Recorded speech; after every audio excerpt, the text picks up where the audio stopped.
সুপ্রিয় শিক্ষার্থী, আজকের পাঠে স্বাগত জানাচ্ছি। আশা করি ভালো আছো। স্ক্রিনে লক্ষ্য করো, কি দেখতে পাচ্ছ? এক্স বাহু বিশিষ্ট একটি বর্গক্ষেত্র। বর্গক্ষেত্রটির একদিকে 1 একক, অপর দিকে 4 একক বৃদ্ধি পেল। বর্গটি কিসে রূপান্তরিত হলো?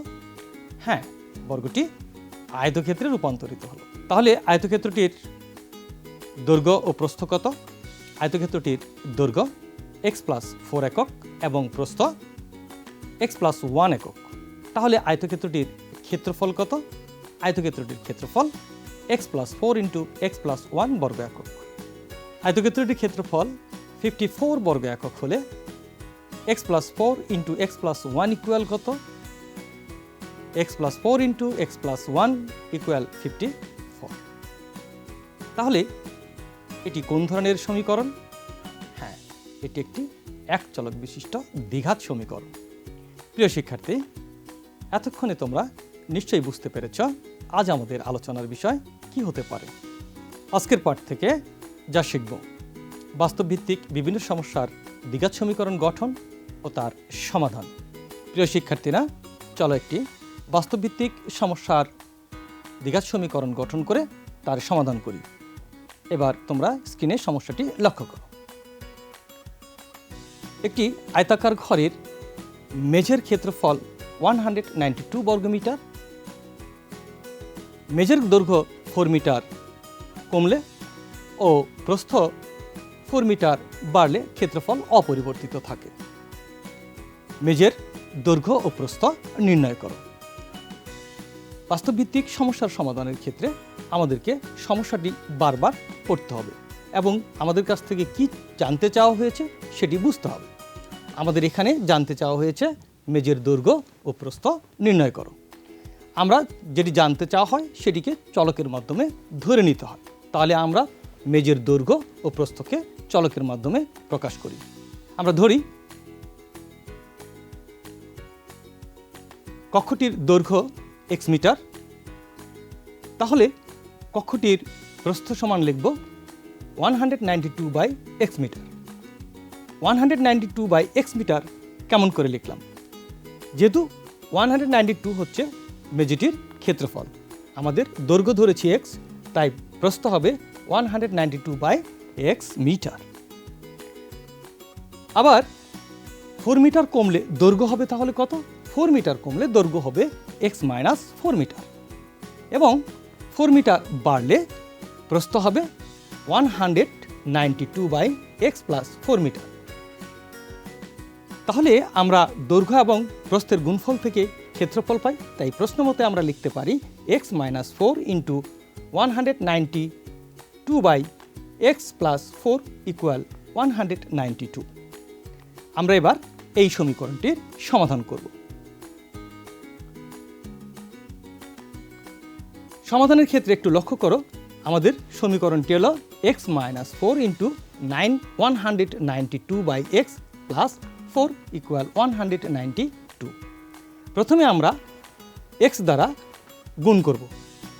x দ্বারা গুণ করে পাচ্ছি 192 প্লাস x দিয়ে যদি 4কে গুণ করি তাহলে আমরা পাচ্ছি 4x এবং এবার -4 দিয়ে যদি আমরা গুণ করি, 4 দিয়ে যদি 192কে আমরা গুণ করি তাহলে পাচ্ছি 768/x এবং -4 দিয়ে +4কে যদি গুণ করি তাহলে প্লাস মাইনাস গুণ করলে -4 × 4, তাহলে আমরা পাচ্ছি 16 এবং সমান আছে আমাদের 192।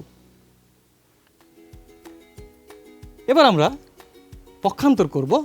আমরা 192কে পক্ষান্তর করে আমরা ডান পক্ষ থেকে বাম পক্ষে নিয়ে আসলাম, তাহলে চিহ্নের পরিবর্তন হয়ে মাইনাস হলো। এবার 192 হচ্ছে প্লাসের এবং 192 আছে মাইনাসের। আমরা এই দুটি যোগ করলে যোগফল পাই 0। তাহলে আমাদের সমীকরণ কি দাঁড়ালো? 4x - 768/x - 16 equal 0। এবার আমরা সমীকরণটিকে যদি x দ্বারা গুণ করি উভয় পক্ষে তাহলে কি পাচ্ছি? আমরা পাচ্ছি 4x² - 768 - 16-এর সাথে x গুণ করলে পাই 16x ইকুয়াল 0। এটি একটি দ্বিঘাত সমীকরণ।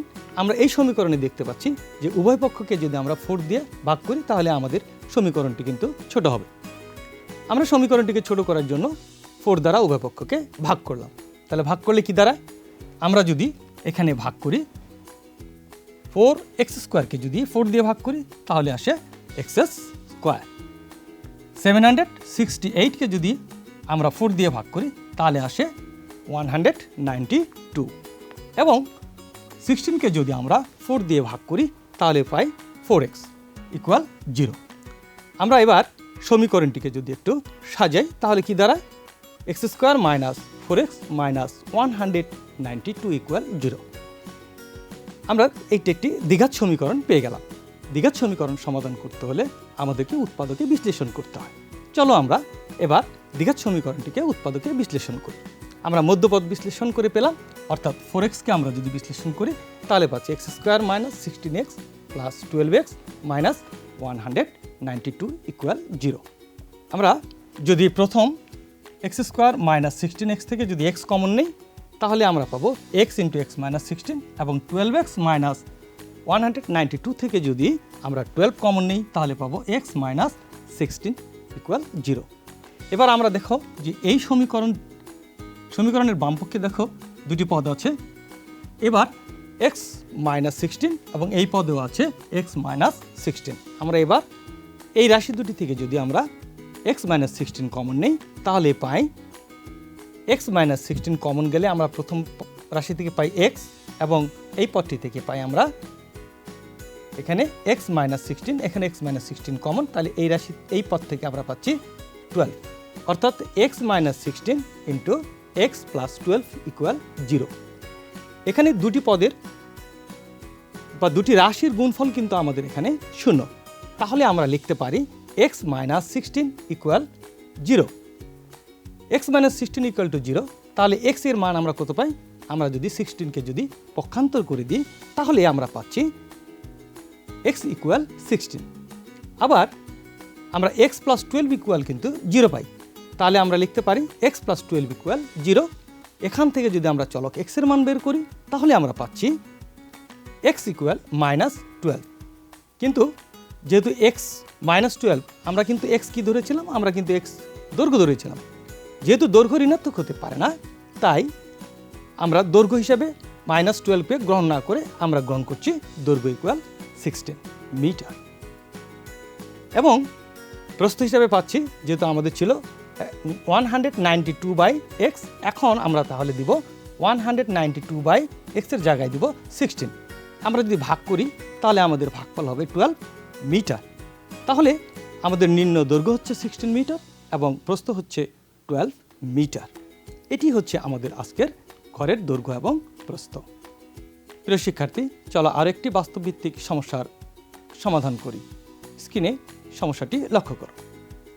একটি ত্রিভুজের ভূমি তার উচ্চতার দ্বিগুণ অপেক্ষা 6 সেন্টিমিটার বেশি। ত্রিভুজটির ক্ষেত্রফল 810 বর্গ সেন্টিমিটার হলে এর উচ্চতা কত? সমস্যাটি সমাধান করার পূর্বে আমাদেরকে সমস্যাটি ভালো করে পড়তে হবে এবং কি জানতে চাওয়া হয়েছে তা বুঝতে হবে। আমাদের এখানে কি জানতে চাওয়া হয়েছে? এর উচ্চতা কত। আমরা প্রথমে উচ্চতাকে একটি চলক দিয়ে প্রকাশ করি। ধরি ত্রিভুজের উচ্চতা সমান x সেন্টিমিটার। তাহলে ত্রিভুজটির ভূমি কত হবে? ত্রিভুজটির ভূমি হবে 2x + 6 সেন্টিমিটার। কেন 2x + 6 সেন্টিমিটার দিলাম?